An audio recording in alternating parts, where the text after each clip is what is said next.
Okay, then welcome back. So let's start with from here only the Karnataka and Hyderabad. These two places there was war of succession between the Chanda Sahib and with Anbaruddin, and here we have the Muzaffar Jang and Nasir Jang. So Anbaruddin died.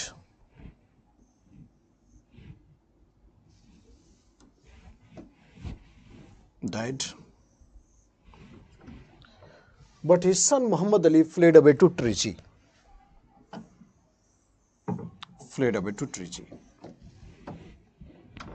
And Nasir Jang also died in this battle.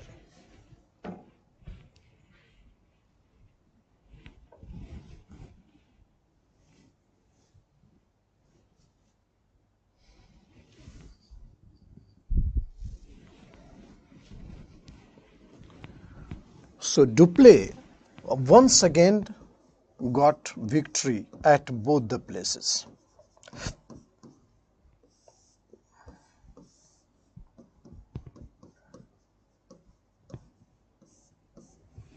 Here Chanda Sahib and here Muzaffar Jang.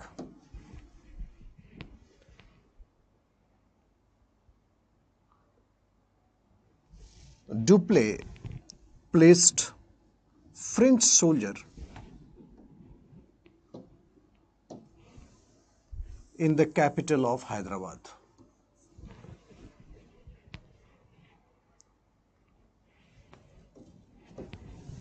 Colonel Bussy,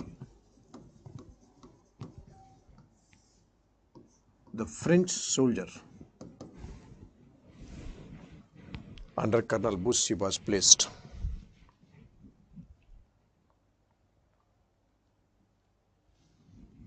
French soldier under Colonel Bussy was placed there at Hyderabad. First time in any state we have the foreign soldier. So Dupleix was the first who tried to interfere in the affairs of Hyderabad and putting the soldier, the English soldier there. So first time we can see the soldiers of Hyderabad, soldiers at Hyderabad, the French soldier. So but at the last moment, see, the Muhammad Ali, he fled to Trichy and Dupleix surrounded Trichy and Robert Clive, the English, got control over the Karnataka. So Dupleix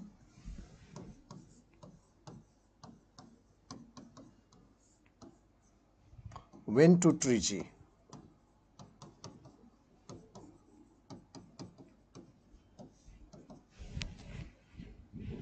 Following Muhammad Ali.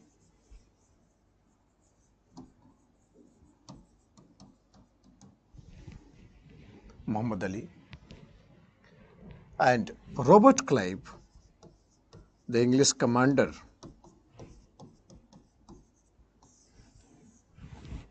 he captured Karnataka.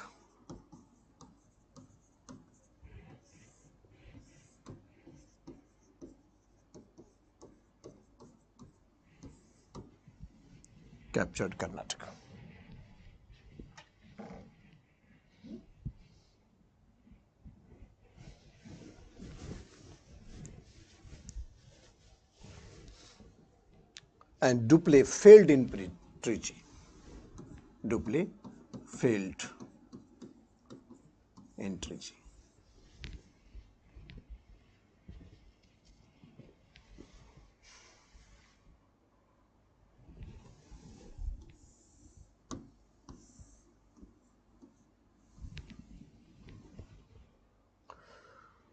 So Robert Clive now fixed Dupleix.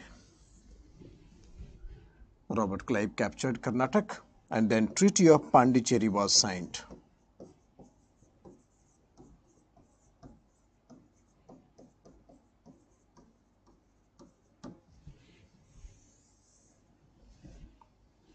Treaty of Pondicherry ended the Second Anglo-French War.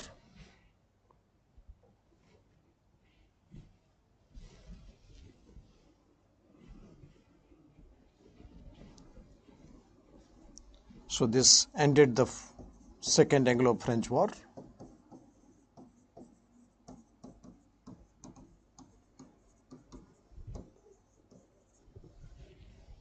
And second, Dupleix was recalled.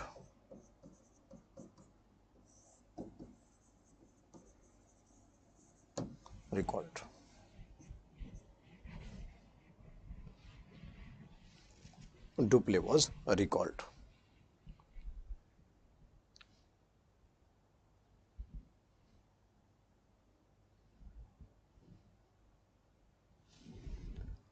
So Dupleix was returned back to France because he was the main problem with the English. So Dupleix was recalled. This was the condition put forward by English.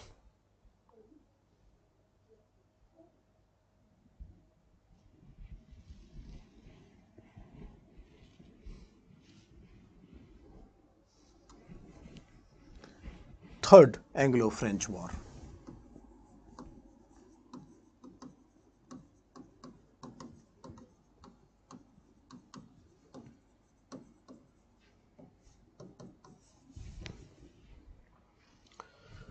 This war started because of the 7 Years' War in Europe. This war was between England and France. England and France, they keep on fighting always. 7 Years' War in Europe.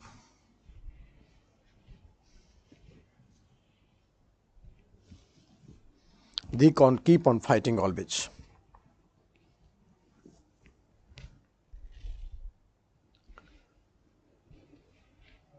But in this war,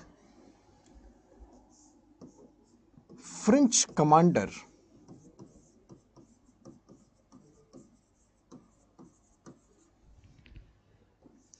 Count de Lally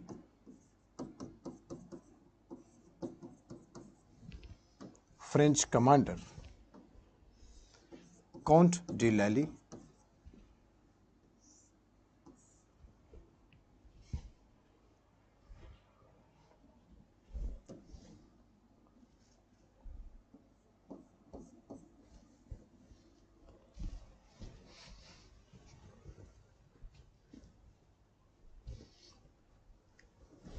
French commander Count de Lally invaded over Fort Saint David.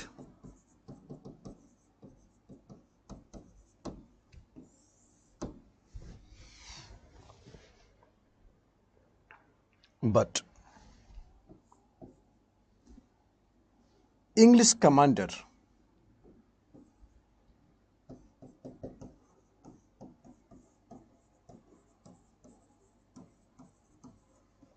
Sir Eyre Coote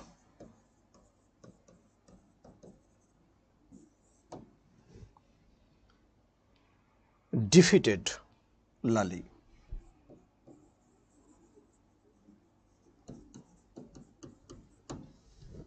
Defeated Lally.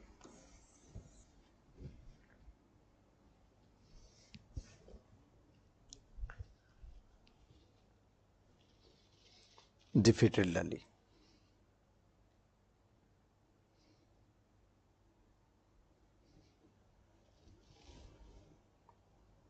So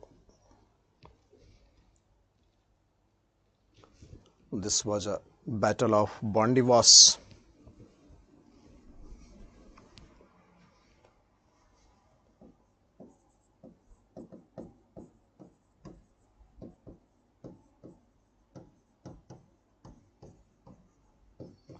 Bondywas is in Tamil Nadu.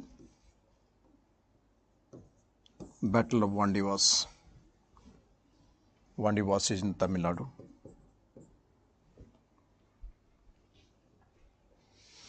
Resulted in final defeat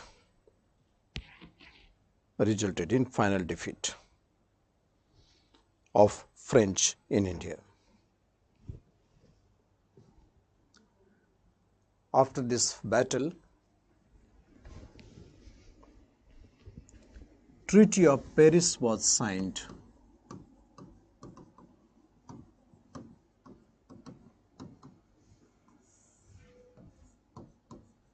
(1763), this Treaty of Paris.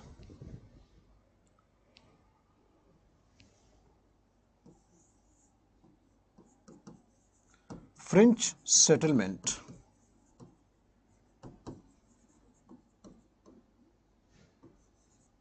became protected state of England. French settlement became protected state of England.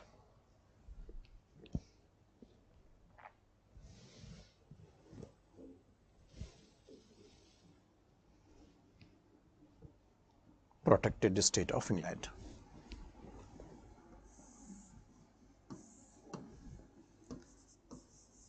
Pondicherry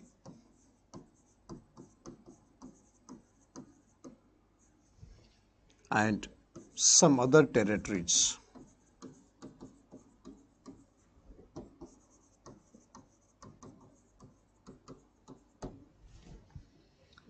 was returned to France.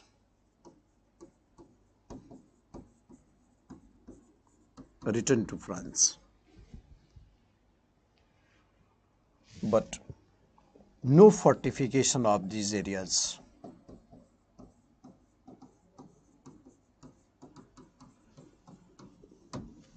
But no fortification of these areas. No fortification of these areas.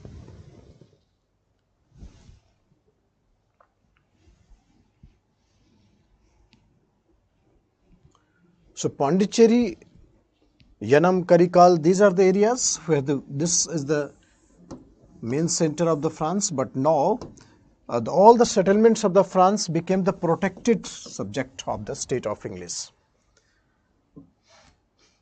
And then Pondicherry was returned to some other territories was returned to the France, but without any fortification. Pondicherry was handed over to Government of India in 1954. Till 1954, Pondicherry was there with the French, but it was handed over to Government of India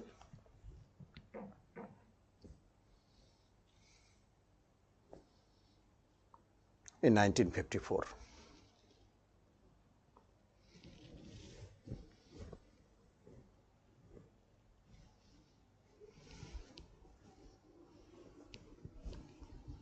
So the reason behind the defeat of France.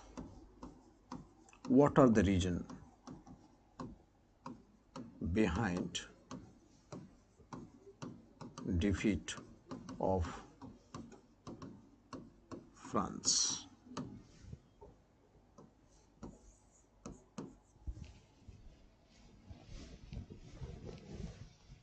Reason behind the defeat of France.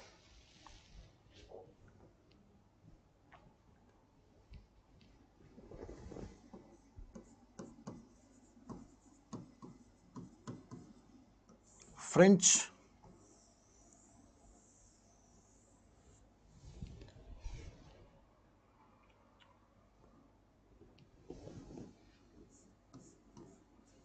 East India Company, it was a government company.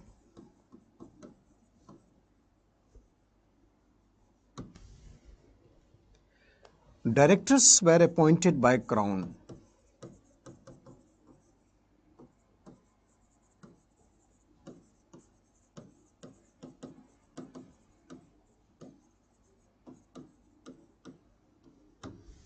Directors were appointed by Crown.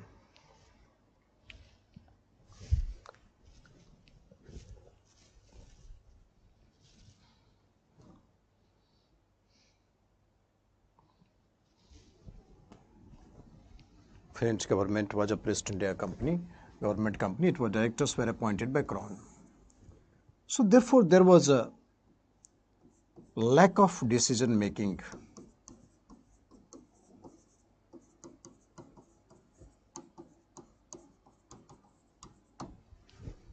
lethargic, lack of decision making, the French government. Second was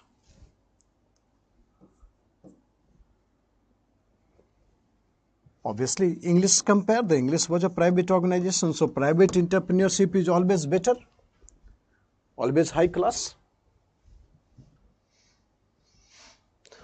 Second, English got victory at Bengal after Battle of Plassey. English got victory over Bengal after Battle of Plassey. It greatly emboldened the spirit.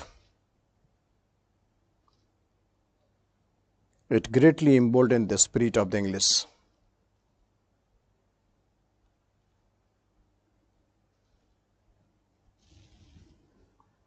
And English was ready to take the control. So it gave a very strong economic backup.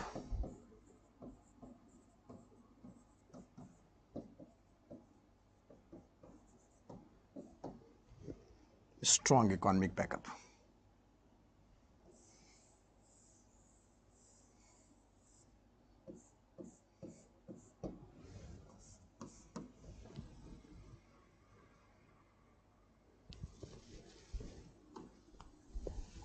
Third,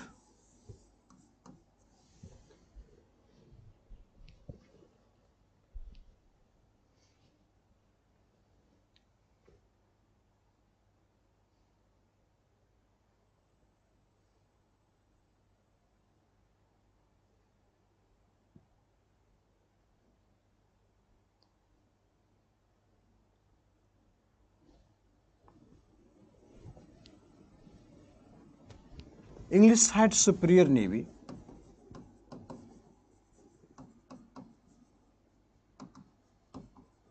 Superior navy compared to French.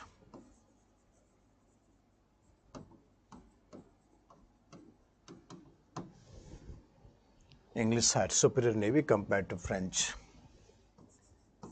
English had powerful commercial centers.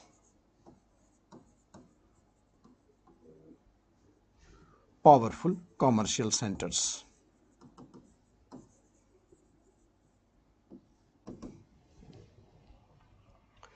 Calcutta, Bombay and Madras. Calcutta, Bombay and Madras. Powerful commercial centers. The French had only Pondicherry.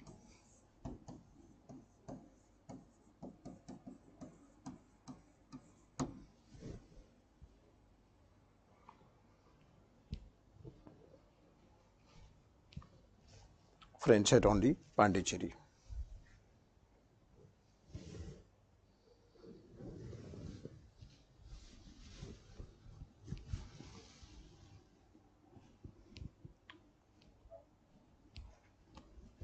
So these are the factors that how the French power got defeated. So one by one, French lost all its territories. So French power defeated badly in the competition with English. French came late but gave toughest challenge to English. So only three notable powers had activities in India. First was Portuguese. The Portuguese, because Portuguese came much early.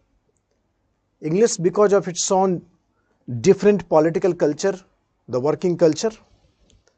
And third, French, the strong force in Europe. Otherwise, the Dutch and the Danes, they were not so effective in India. Dutch was mainly focused in Indonesia. The focus of Dutch was mainly in Indonesia.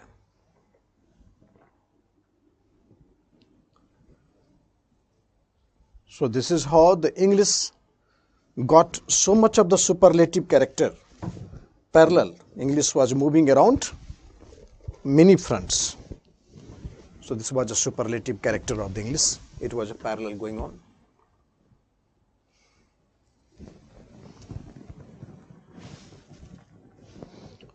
So remember here that English East India Company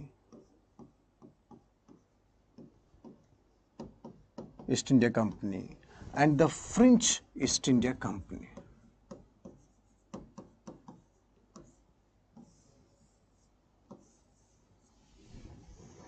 both had a different working culture. English East India Company and the French East India Company both had a different working culture.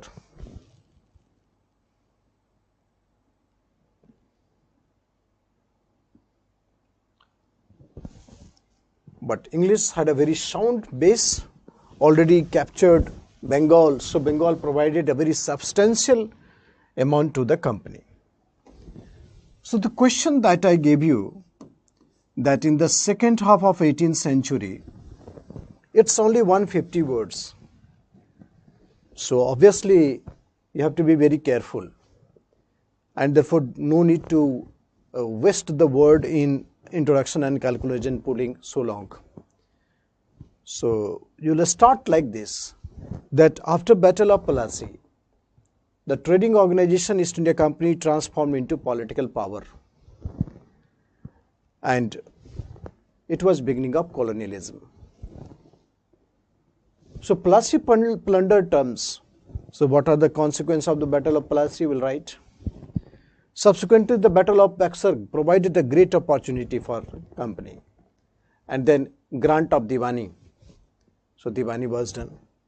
So these are the things you'll write in the first paragraph. That is what is called plunder.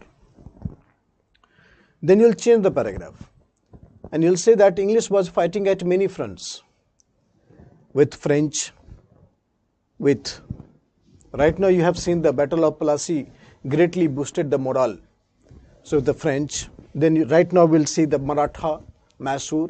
So all the expenditure of the war was coming from here. So Bengal was sponsoring the expenditure of the war. And third paragraph you'll see that the need of the industrial revolution of England, that is raw material and the capital. So this Plassey plunder and Buxar plunder had created the capital flight from India to England. And this is the reason why the background of the Industrial Revolution had created in England. So sponsorship in England. And that is how they will conclude the sentence that it was the capture of the Bengal which provided a solid background for the English growth. And one leads to the massive capital formation in England, and other leads to the expansion of British Empire in India. That's it. This is what you will write in the concluding part. So,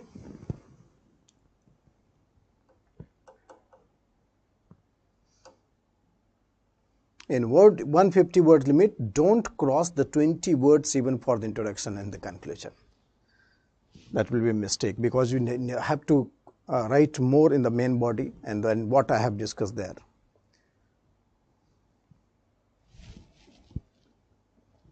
Fine. So after capture of Bengal, the second state which became the victim of the British expansionist policy. Look, out of the many states, Bengal and Maratha was very powerful. Bengal was economically very powerful and Maratha was militarily very powerful. So if English would capture the Maratha, that means English empowerment in India had almost completed. So this is what we will see the Maratha, the rise of the Maratha power. We have seen during our study of the medieval India that Shivaji had given so much challenge to the Mughal. And then gradually Maratha emerged as a very powerful state. So it was not easy for company to subjugate Maratha very easily, number one. Second point, that when the Mughal states declined, so there were rise of many states, and it was looking that Maratha was the most powerful state, which will change the balance of power. And Maratha is the only state which can succeed the formation of All India Empire on the ruins of the Mughals. So look at the two sentences that I am telling you here. Among the various Indian powers, Maratha was the strongest successor of Mughal. And among the various Indian powers, Maratha was the strongest challenger to British.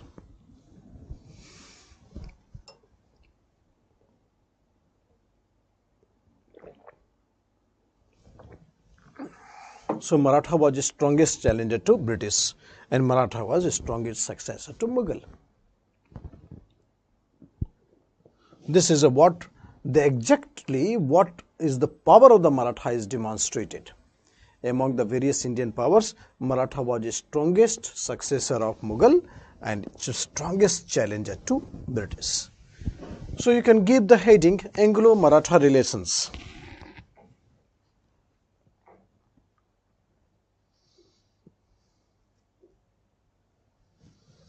Anglo-Maratha relations.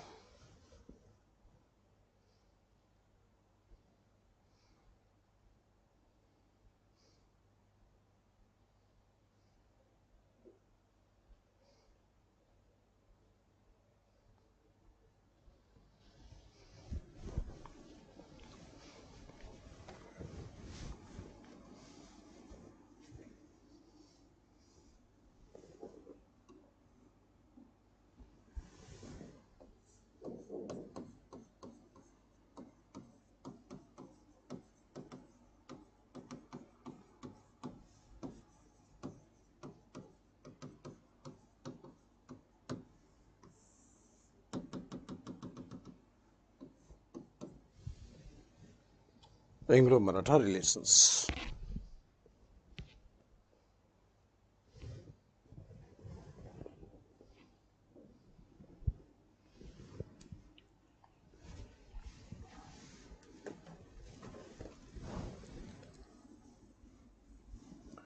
I hope you remember when Shivaji was there, Shivaji created a post of Ashtpradhan.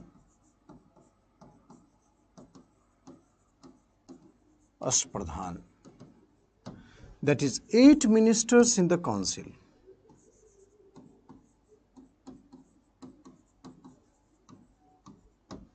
Eight ministers in the council. Ashtpradhan.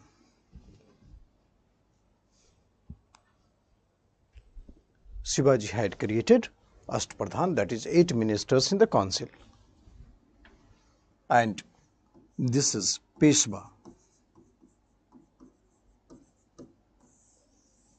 Peshwa.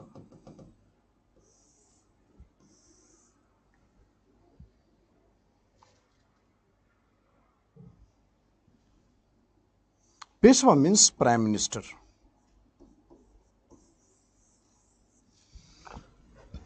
Prime Minister.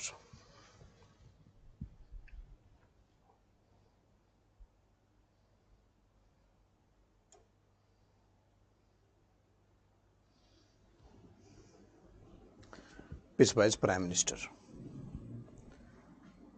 So, we have seen that during the conflict between Shahu and Tarabai, I hope all of you have remembered that Shahu versus Tarabai.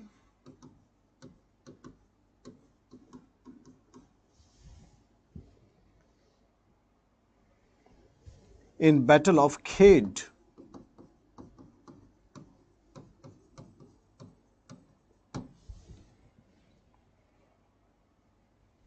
the Peshwa Dhanaji Jadhav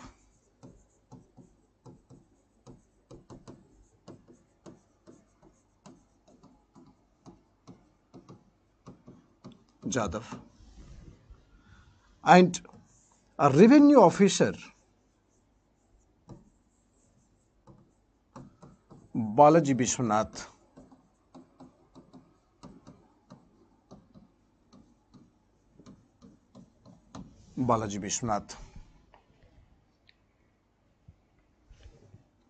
greatly helped Shahu.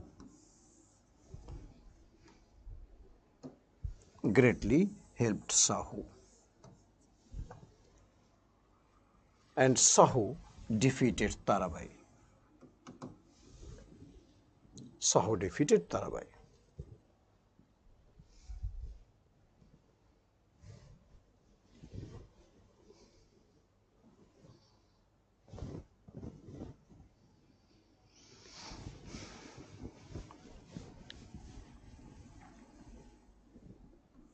Balaji Vishwanath.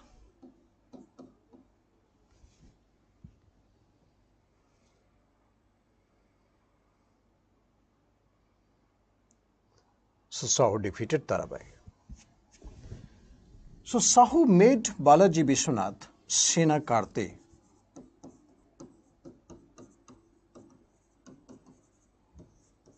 That is maker of army.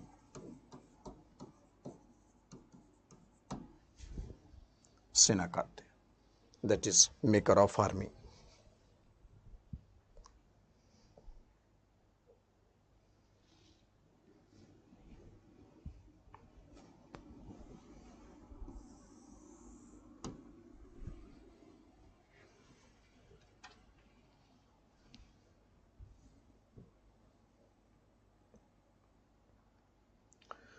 And in 1713,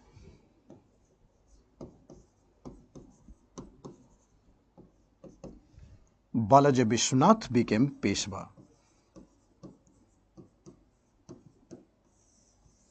Balaji Vishwanath became Peshwa.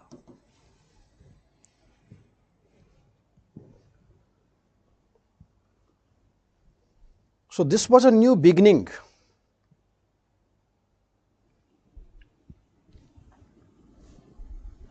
Second foundation of Maratha state.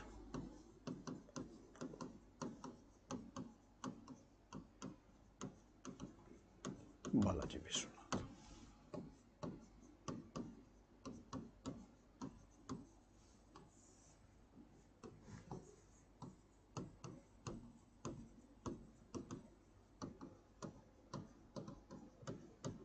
Second foundation of Maratha state.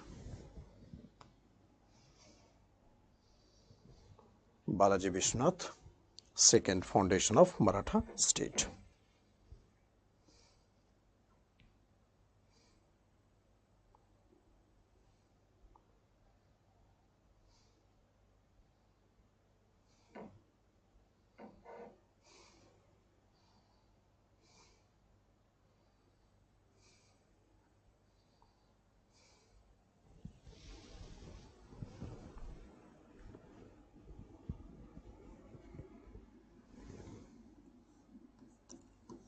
Second foundation of Maratha state.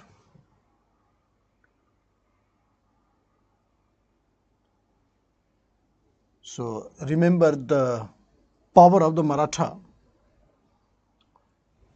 Balaji Vishwanath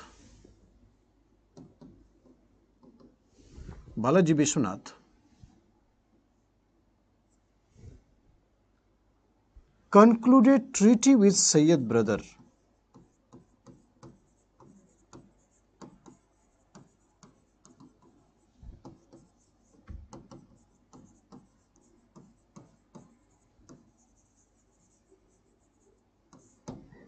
Sayyid brother. So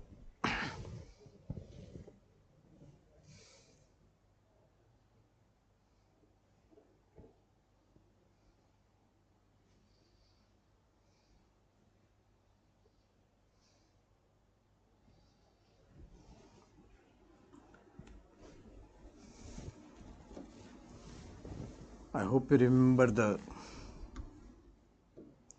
chronology, that after death of Aurangzeb, Bahadur Shah first, then Jahadar Shah,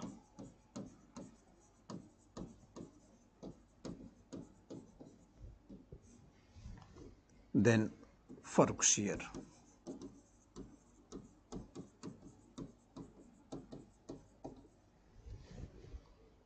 And Farrukhsiyar was a puppet in the hands of Sayyid brothers.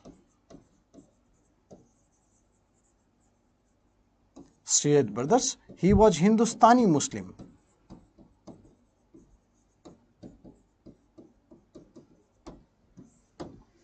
Sayyid brother was Hindustani Muslim. So he was puppet in the hands of Sayyid brothers.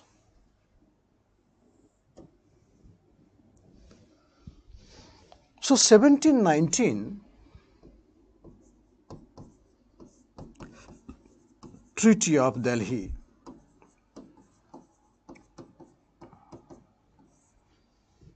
was concluded with Sayyid brothers,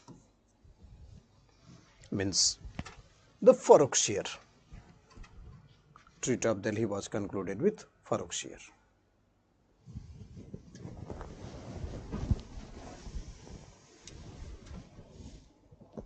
Farrukhshire. Treaty of Delhi. In this treaty,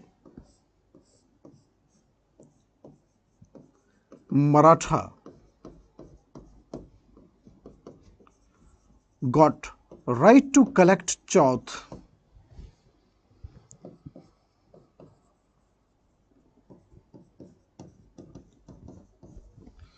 from 6 provinces of Deccan.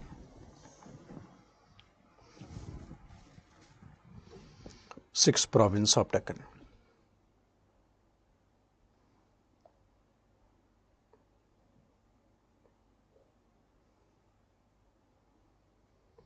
Right to collect chauth from 6 provinces of Deccan.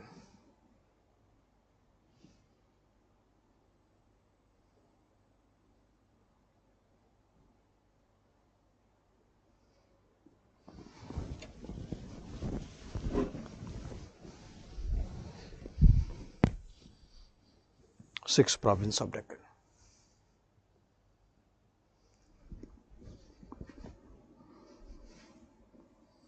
Right to collect chauth from 6 provinces of Deccan. And Maratha agreed to help Sayyid brothers against any external or internal threat. Against any external or internal threat. So, Maratha got right to collect chauth from the 6 provinces of Deccan, and the Maratha will help Sayyid brothers from any external or internal threat.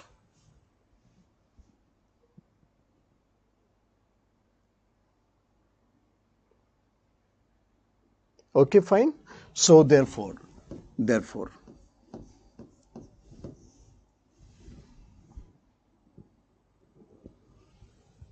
the Maratha had indirect influence on Delhi.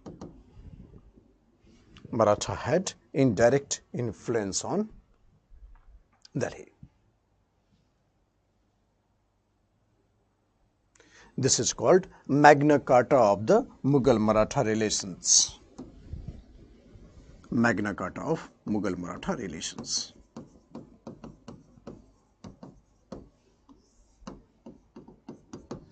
Magna Carta of Mughal-Maratha relations. 6 provinces of Deccan.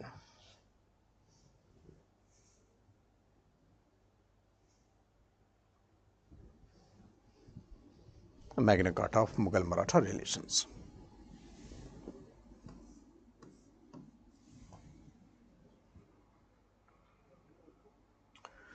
See, among the various Indian powers, Maratha was the strongest challenger to British, and Maratha was the strongest successor of Mughal. And that is enough to explain the power of the Maratha. Strongest successor of Mughal and strongest challenger to British. That was enough to explain the power of Maratha. So among the various Indian powers, Maratha was the strongest successor of Mughal and strongest challenger to British.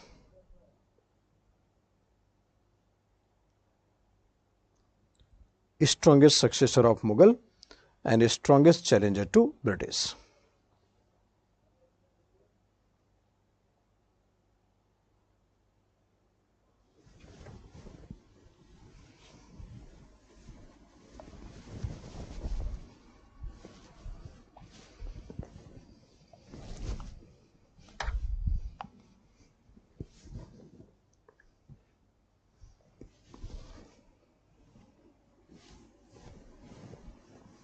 So strongest successor of Mughal and strongest challenger to British. So you can assess the power of the Maratha. Strongest challenger to British and strongest successor of Mughal.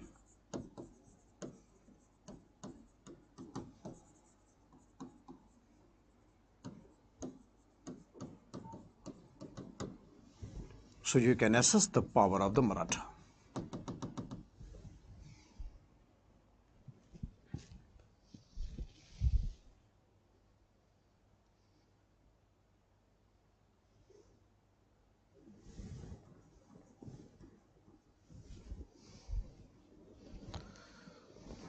So you can assess the power of the Maratha.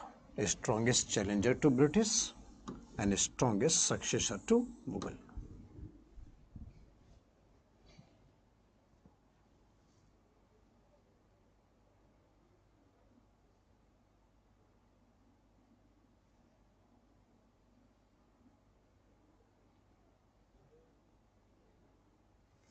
So you can assess the power of the Maratha here.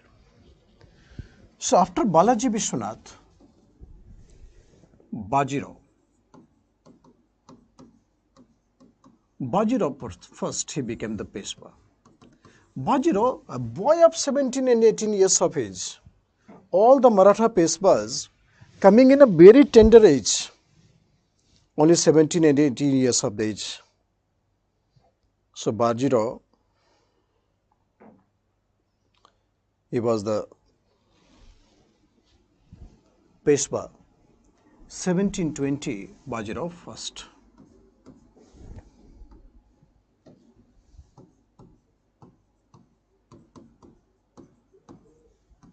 (1720 to 1740). He is the son of Balaji Vishwanath. Though the Maratha became hereditary, son of the. So he came to the power the age of 1920, 19 years or the 20 years around his age.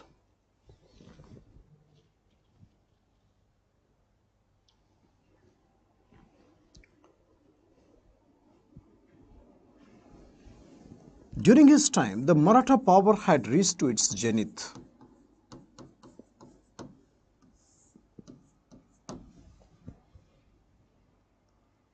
Because the backup he received from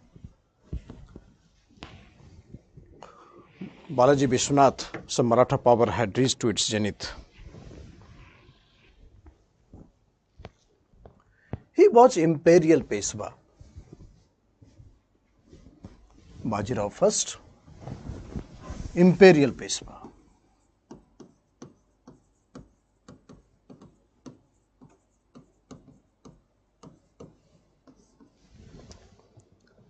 Means always wanted to expand the boundary of the Maratha, imperial Peshwa. Always wanted to expand the boundary of the Maratha.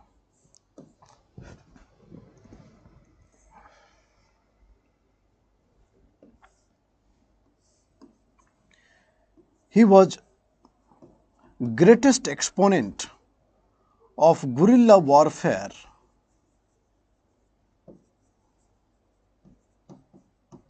after Shivaji. Greatest exponent of guerrilla warfare after Shivaji.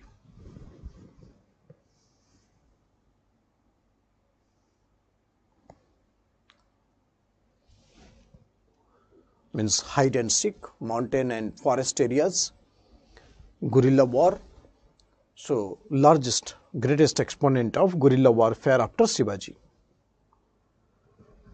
He believed in Hindu Padsahi.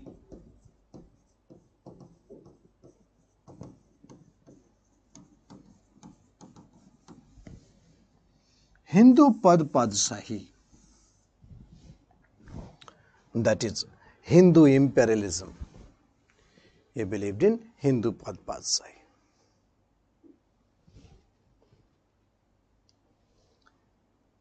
Regarding Mughals, his policy was very aggressive. He said, "Let us strike on root, branches will fall themselves." Let us strike on root, branches will fall themselves.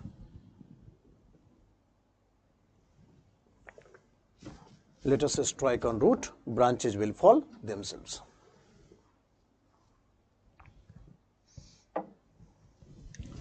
So he was the greatest exponent of guerrilla warfare after Shivaji, and that well as Hindu Pad Padshahi.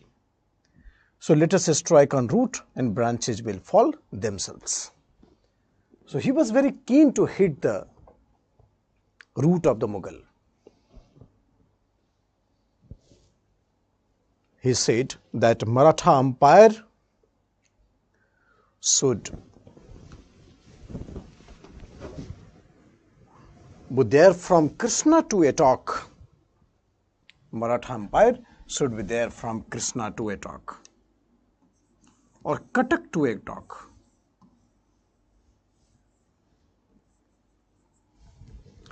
Attock in Sindh. So from Sindh to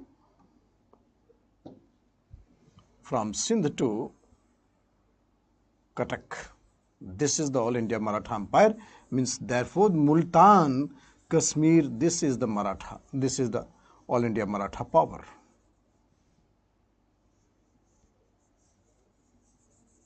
So he had a very tall claim about the power of the Maratha, All India Maratha power.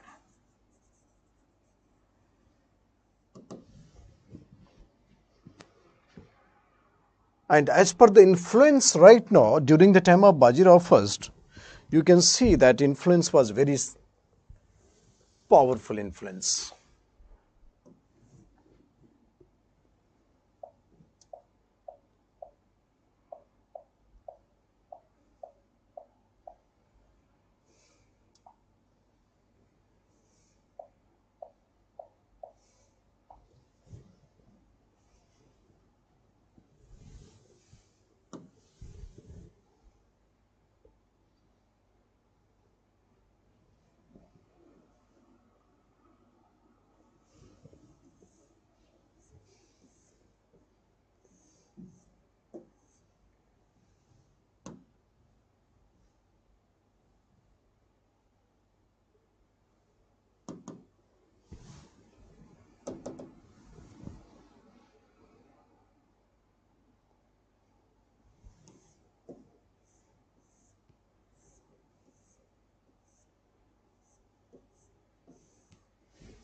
So look at the Maratha Empire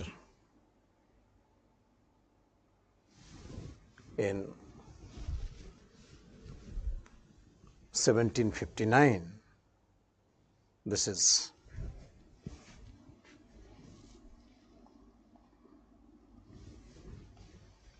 so huge, the influence of the Maratha. But Maratha had a claim on the larger territory. This is already Maratha had indirect influence over Delhi, but Maratha wanted to claim on the larger territory.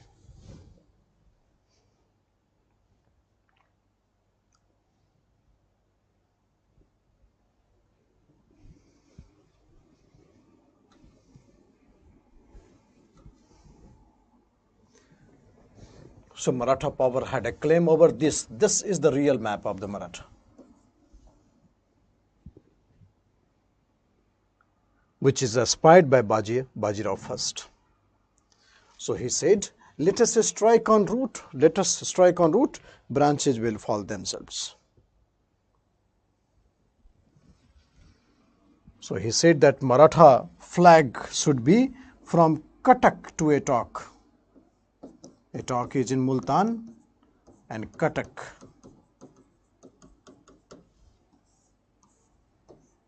to Attock.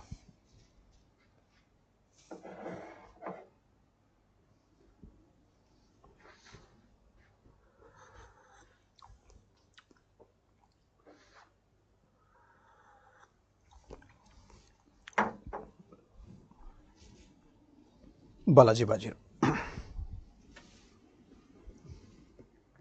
Next page, welcome Balaji Bajirao. So Bajirao first, Attock to Cuttack.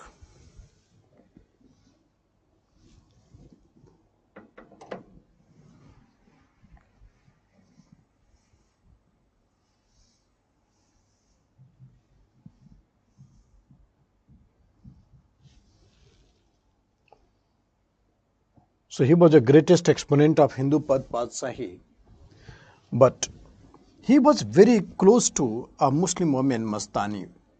Bajirao Mastani, you might have seen. Mastani.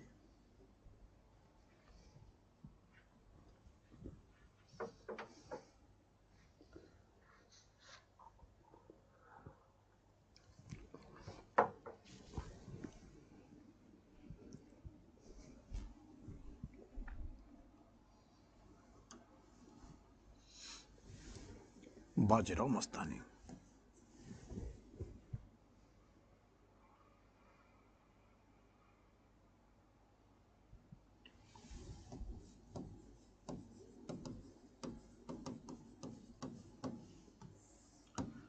So Maratha Bajirao first.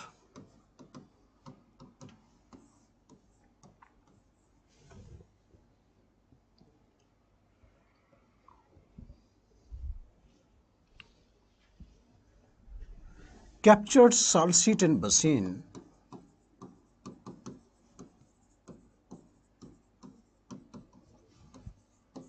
from Portuguese.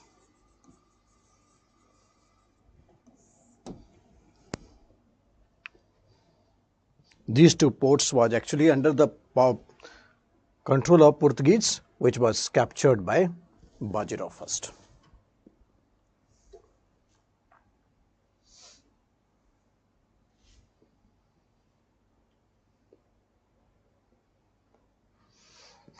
So activities of Bajirao first, very aggressive. After Bajirao first,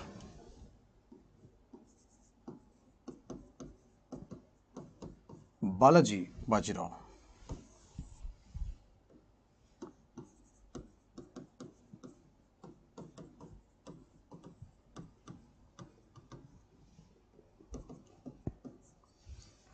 (1740 to 1761).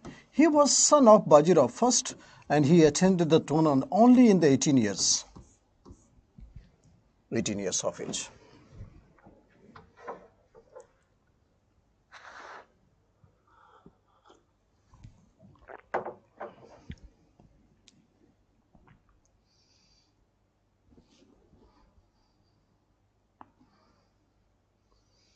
He ascended the throne only in the age of 18 years.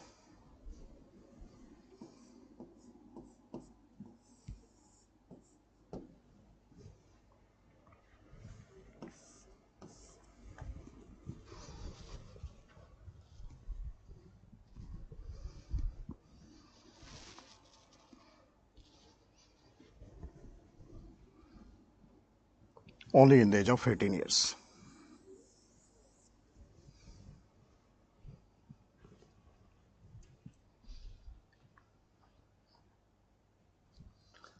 Balaji Bajirao.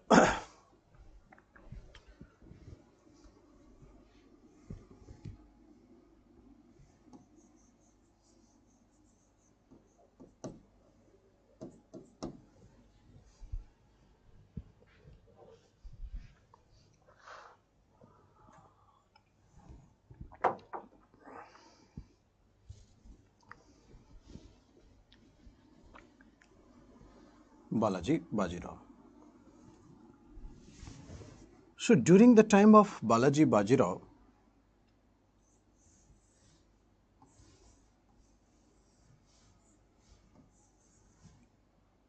this is the traditional land of the Marathwada.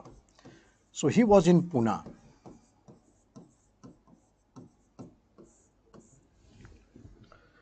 So Balaji Bajirao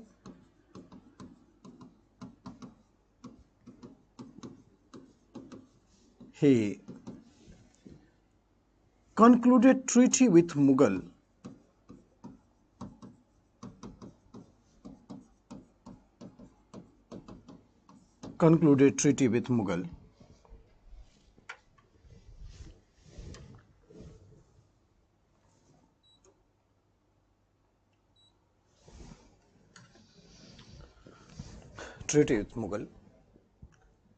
and got right to collect chauth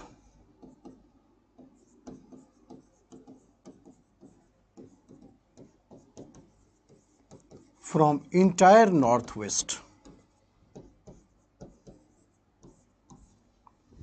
Entire northwest.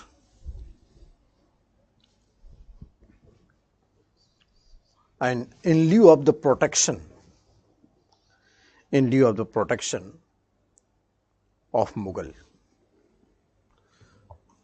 So Maratha will collect Chauth from entire northwest in lieu of the protection from Mughal. In lieu of the protection of Mughal.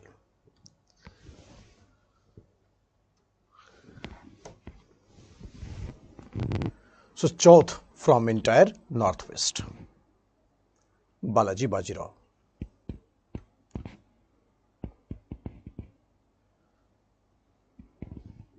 So during the time of Balaji Bajirao, the ruler of Afghanistan, Ahmad Shah Durrani or Ahmad Shah Abdali, invaded over India.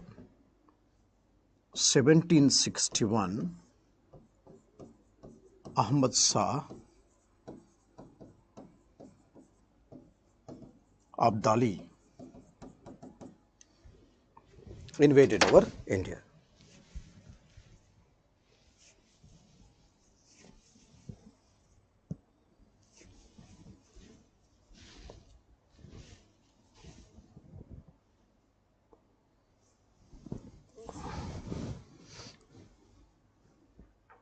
Ahmad Shah Abdali or Ahmad Shah Durrani invaded over India.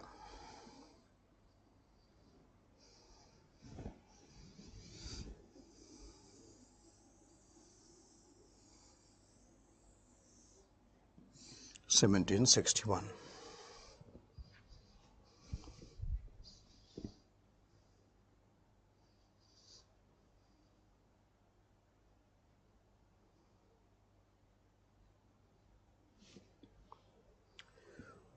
So reason behind the invasion of Ahmad Shah Abdali that led to the third battle of Panipat. Ahmad Shah Abdali invaded over India that led to the third battle of Panipat.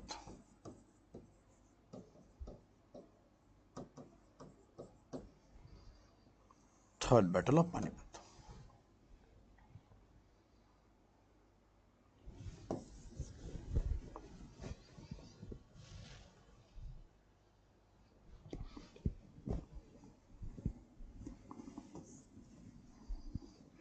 Third battle of Panipat.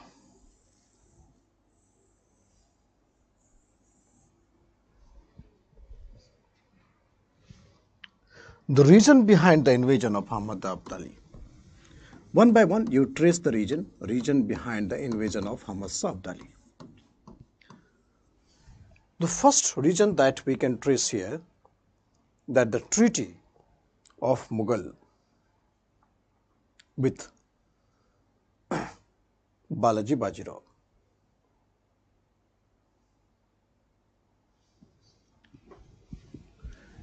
(1752), Balaji Bajirao, he signed the treaty with the Mughal.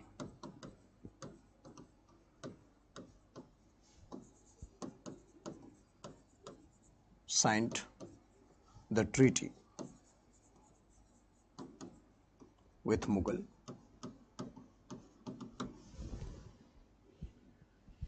And got the right to collect Chauth in entire northwest.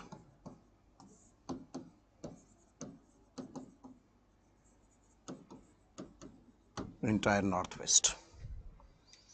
Got the right to collect the Chauth in entire northwest.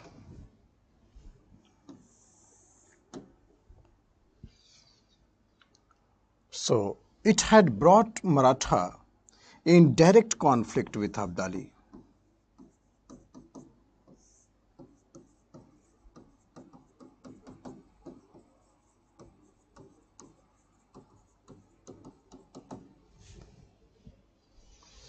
It had brought Maratha in direct conflict with Abdali.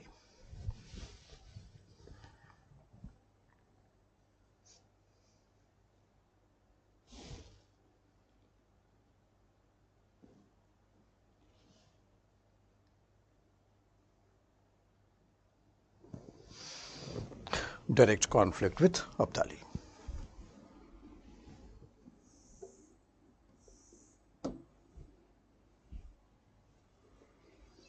Second.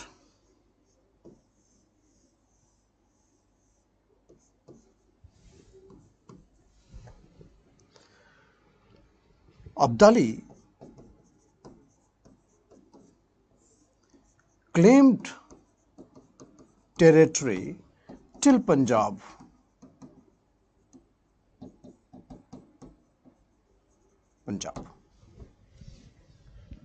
And Maratha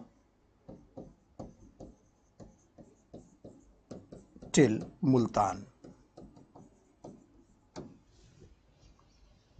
So if you look at the Abdali had an empire in Afghanistan. The Abdali had empire in Afghanistan and had a claim till Punjab.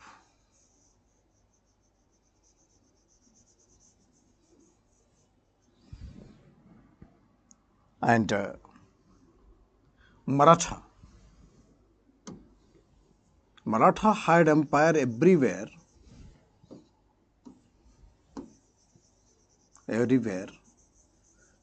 but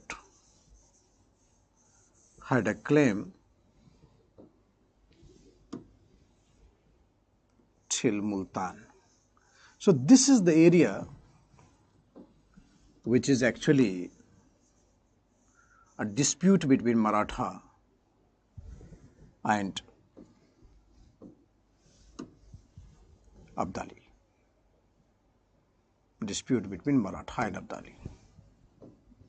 Abdali had a very vast empire here in Afghanistan, Iran area. So this is a dispute. Abdali had a claim till Punjab, Maratha had a claim till Multan. So this is a conflict zone between Abdali and Maratha. Conflict zone between Abdali and Maratha.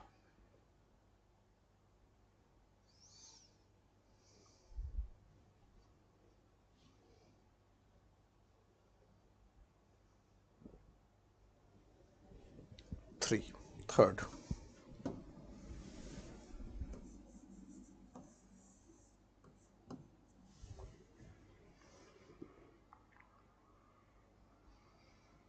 Third point.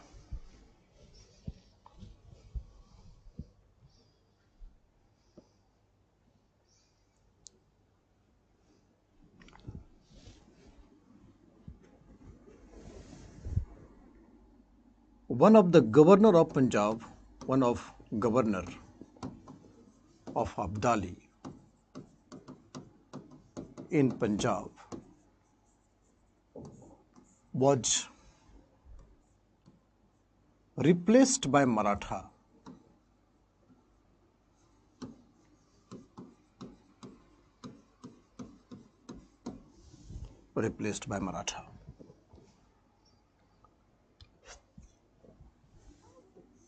Many soldiers were beheaded by Maratha.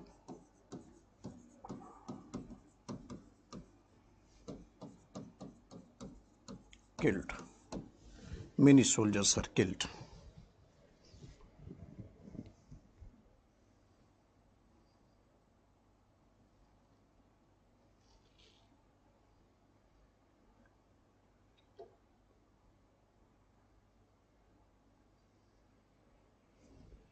Many soldiers were killed.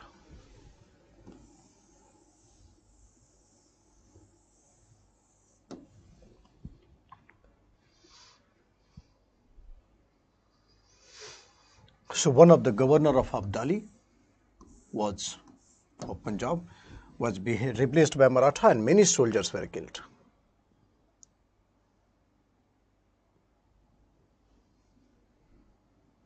Many soldiers were killed.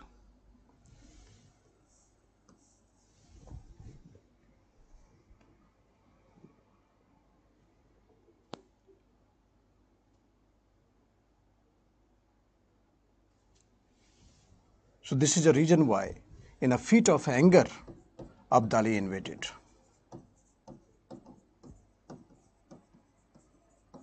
In a fit of anger, Abdali invaded over India. This is in a fit of anger, Abdali invaded over India. Fourth, look, whenever there was a weak central authority in India, if there is a weak power in Delhi, the invasion from the northwest always became a very possible danger. And Abdali invaded because of the weak center in Delhi. And in fact, Abdali invaded many times. Once Abdali had reached till Mathura. So many times he invaded over India. So Abdali invaded because of the weak center in Delhi, and Abdali wanted to plunder Delhi. So after the invasion,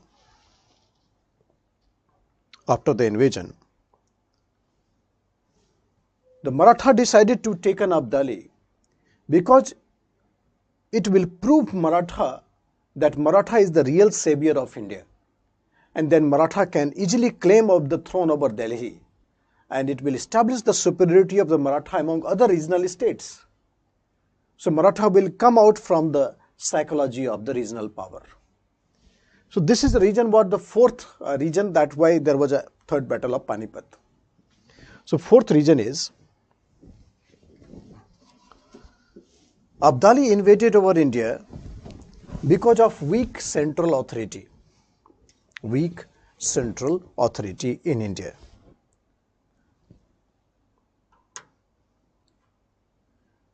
Weak central authority in India. Abdali invaded many times and reached till Mathura. Many times and reached till Mathura.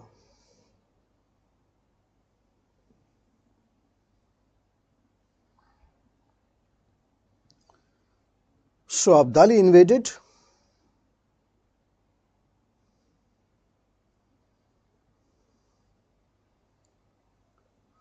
Abdali invaded, and Maratha decided to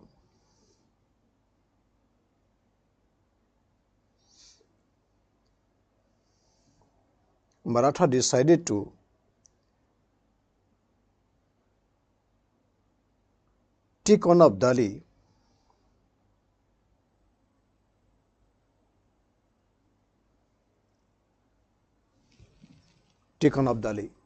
because it was a biggest chance for them. It was biggest chance for them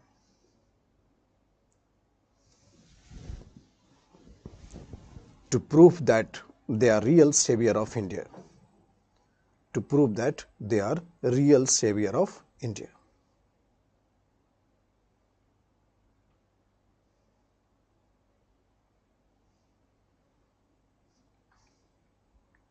Real savior of India.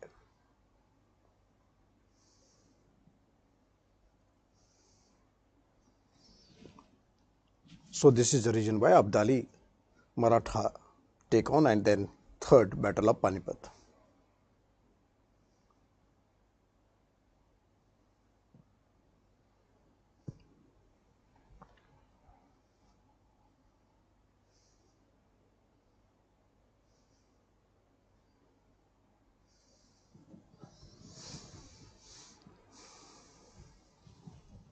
So fourth factor. So third battle of Panipat.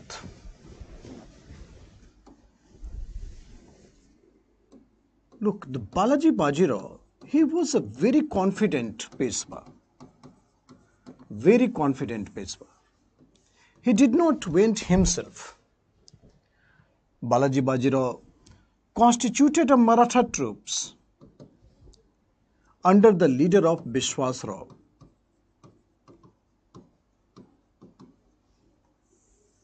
And Sadashiv Rao.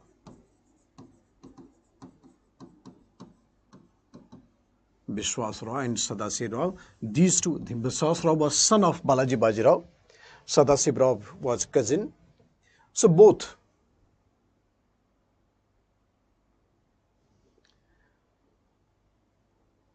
decided to take on Abdali. So huge Maratha troops was constituted. And then they did not went alone with all the family, gas cylinder, everything. In fact, Bishwasrao never had any experiences of the war. No experiences of the war. He might have played video game, but he never had any experiences of war. And Ahmad Shah Abdali was a seasoned military commander. Seasoned and a veteran military commander. So therefore, the comparative state of affair that Balaji Bajirao failed to understand the nature of conflict. And in third battle of Panipat, there was a massacre of the Maratha. And I think, as you said that I have taught this part in the medieval India. So there was a massacre of the Maratha. Historian J.N. Sarkar said that there was not a single house in Maharashtra who did not lose their kinsmen in this war. So J.N. Sarkar said that there was not a single house in Maharashtra who did not lose their kinsmen in this war. Both Bishwasrao and Sadashiv Rao also died. And retreating Maratha soldiers were beaten by Jat, Sikh, because Maratha had enmity with everyone. So retreating Indian soldiers were beaten by Jat, Sikh, all.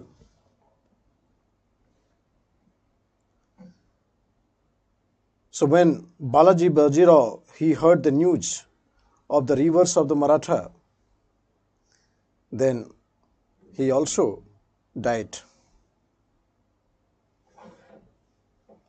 He also died.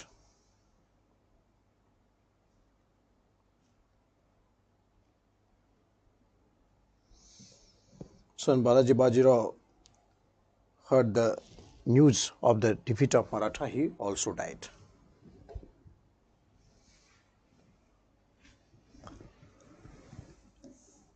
So the significance of the Battle of Panipat was that this battle did not decide it who will rule India, but in turn decided who is not, and that is Maratha. So Maratha was out of the race, and at the same time ultimate beneficiary was English. So I think we have done from here also this thing also, and then after death of Balaji Bajirao, we have the new Peshwa Madhavrao.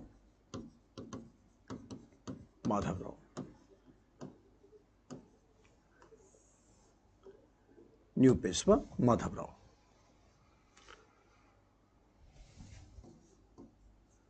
(1761)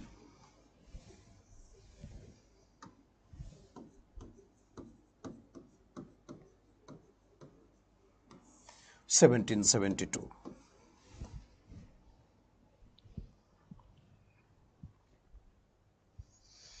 (1761 to 1772), Madhavrao.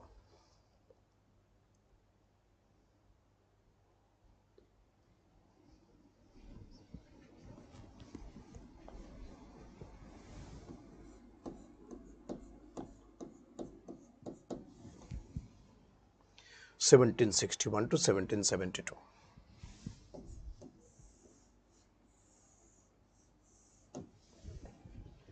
Madhavrao.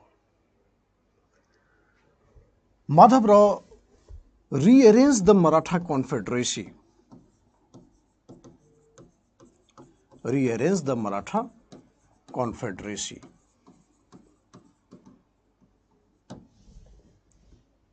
Maratha Confederacy was rearranged,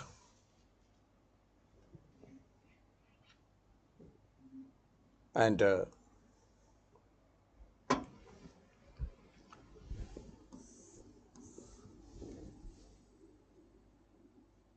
Bhosle,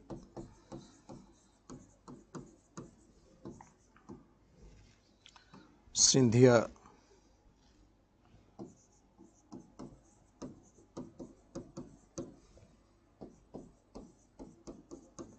Holkar, Gaikwad. Bhosle, Scindia, Holkar, Gaikwad.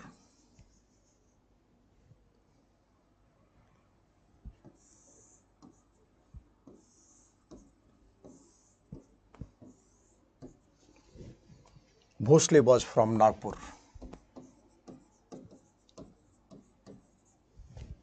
Sindhia, Gwalior. Holkar, Indore. And Gaikwad, Baroda.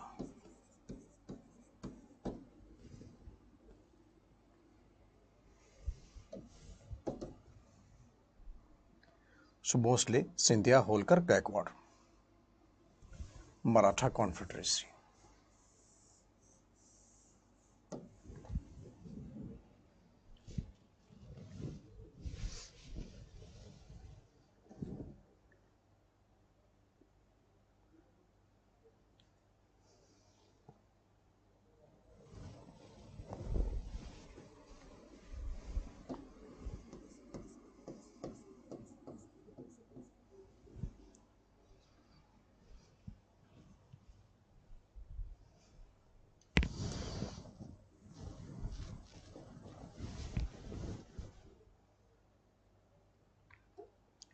So rearrange the Maratha Confederacy. But Madhavrao, he was a child, in fact 17, 18 years of age. So Madhavrao appointed Raghunath Rao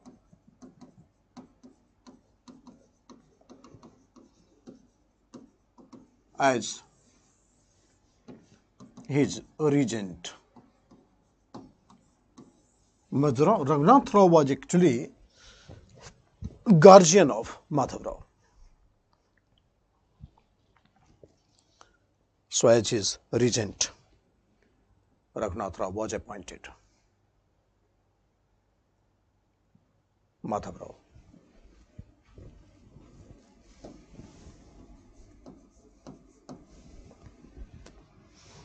As the regent.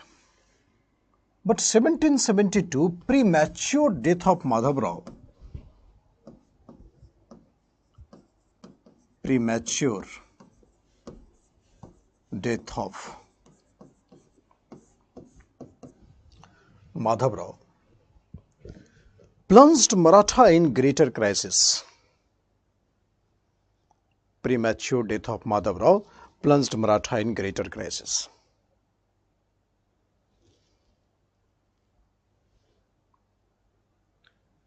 Because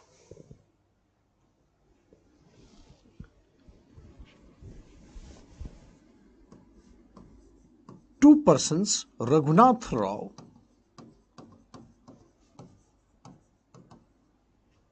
and Narayan Rao,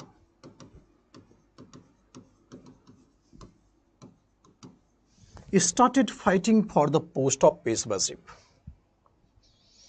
Started fighting for the post of Peshwaship.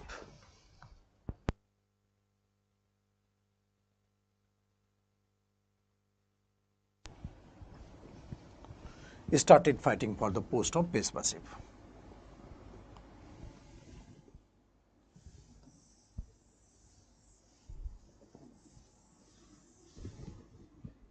Raghunath Rao, his regent, he was having the claim that we have arranged everything. And Raghunath Rao, he was uncle of Madhavrao. So he was deserves, he is from the family. Narayan Rao from the family. So technically, the Narayan Rao should deserve to become the Peshwa, but Raghunath Rao had a claim that he is the power behind the throne.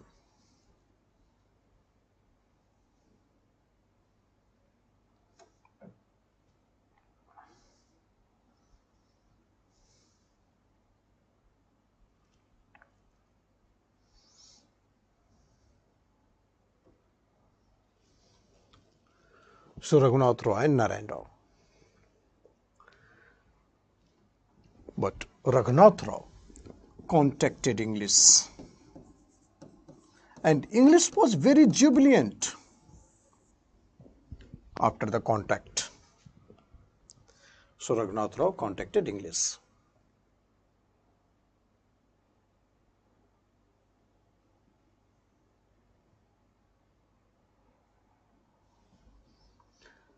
Contacted English.